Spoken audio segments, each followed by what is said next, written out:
Hello. Welcome to a new series of training capsules from the English Advisorship focused on the Educational Pathway 2022-2026. Consider reading the general guidelines of comprehensive tests to design and apply your own tests during this year 2023. Start here by listening about the guidelines for comprehensive tests.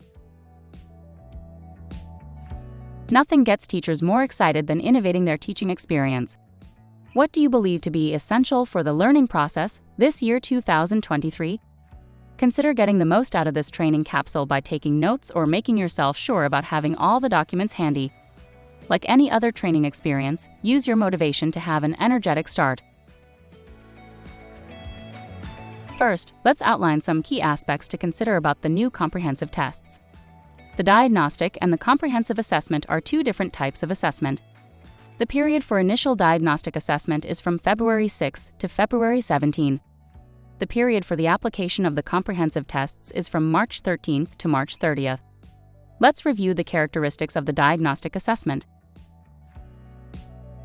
What is diagnostic assessment?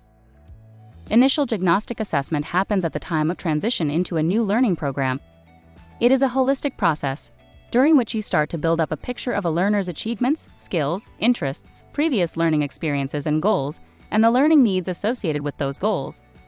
It is carried out by all teachers in all subjects.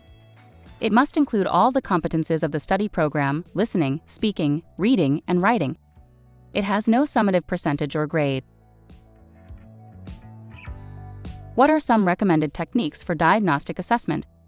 Instruments to identify learning styles, attention and concentration exercises, collaborative games, socialization games. Explore the conformation of the group, with respect to levels of language acquired through oral activities such as games. Explore the socio-cultural context, interests, and attitudes of students towards English. Collaboratively constructed learning contracts that define norms and consequences for coexistence in the classroom and roles of actors. See example in the competency guide. MEP projects and integrative projects. Let's move on to the characteristics of the comprehensive tests. They are instruments to gather some valuable input to determine the mastery of previous learning for the scaffolding of new learning to be achieved. What is the purpose of comprehensive tests? They are the basis for developing learning recovery actions. When are they going to be applied? They are going to be applied in two different moments, in March and July this year. So let's continue with the characteristics of comprehensive tests. How many previous learnings does it include? They are going to include 4 different assessment strategies of written comprehension and written production only. The official list of previous assessment strategies comes from National English Advisors and it cannot be altered or modified. In other words, the teacher cannot replace or delete assessment strategies from the official list provided. Once the tests are administered, the teacher is going to record the results in an Excel document. This Excel document is going to be uploaded into the platform provided before March 31st.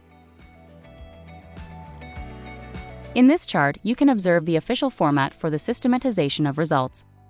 The format has 4 different columns.